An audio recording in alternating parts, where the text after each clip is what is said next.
یوکوهاما کې چې کوم دویم ډیسټینیشن دا مطلب دا تاریخي ځای دا هغه جی دا شپ ده دا هم بالکل ټرین سټیشن سره موجود ده دا یوکوهاما ټاور ده او ټاور نه لاندې چې کوم دریاب غوندې ده د نهر کې دا شپ ولاړ کړی دا خاص یوکوهاما مین سټیشن چې کوم ټرین سټیشن دی هغې نه چې کله تاسو راووځو دغه شپ ولاړ ده دا په 1930 کې جوړ شوی و دی ولا لمبایي تقریبا 90 میټر ده او دا جپینیز هغه د پاره ټریننګ د پاره یوز کولو او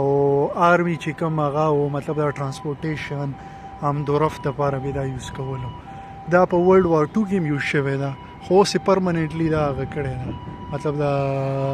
او درولې دا دلته تاریخ پرپس د پاره د تاریخي هغه د پاره اهمیت د پاره نو دا هغه شپ ته چې کوم په ورلد وار 2 کې جوړ شوی او لس کم سل کاله تقریبا دی شو په 1930 کې دا جوړ شوی او کاواساکی شپینګ کارپوریشن دا غي جوړ کړی دا د نیپان مارو تاسو چې کله ګوګل کو په ویکیپیډیا کې هم تاسو تراشي NIPPON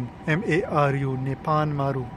نو دا جی یوکوهاما ولا مین شپ ته چې کوم تاریخي حیثیت لري او اوس پرمننت دا درولې دا ټوریست لپاره او غره لپاره ټوریست راځي د کې هغه ګوري مطلب دا چې کم دننه پورا هر یو سیز او دا جی یوکوهاما سیټي د جاپان کې دا یوکوهاما ولا چې کم جولا دا چې کم مین جولا دا په ټریول ډیسټینیشنز کې دا او هغه طرف ته چې کم دی د یوکوهاما لیفت ته او ورسره د یوکوهاما کې دنیا ټولو نه غټ چاینا ټاون ده هغه هم دلته کې نږدې د ټرین سټیشن سره تقریبا یو نیم کیلومتر دا مین سټیشن ده دین اخوا چې کله تاسو لاړ شو نو تقریبا دغه سایډ ته یو نیم کیلومتر دا جی چاینا ټاون چې کوم دنیا کې ټولو نه غټ چاینا ټاون دی هغه په جاپان کې دا یوکوهاما سیټي کې او دا جی یوکوهاما ټاور چې کوم یوکوهاما کې ټولو نه غټ بلډینګ دا هغه ته یوکوهاما ټاور نو دا ټول میجر چې کوم ټوریست ډیسټینیشنز دی په یوکوهاما سیټي کې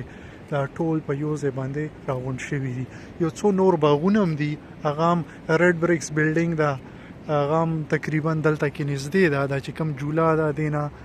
بیک سایډ ته هغه ریډ بریکس بلډینګ ده دوره څه تاریخي حیثیت نه لري خو جاپان ډېر هوښیار کنټري ده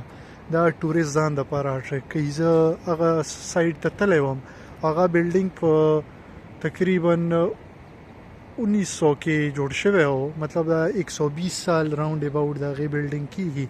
او کسٹم آفیس په تر باندې به استعمالي دو مطلب دا هغه زوړ کسٹم آفیس او د کسٹم دفترو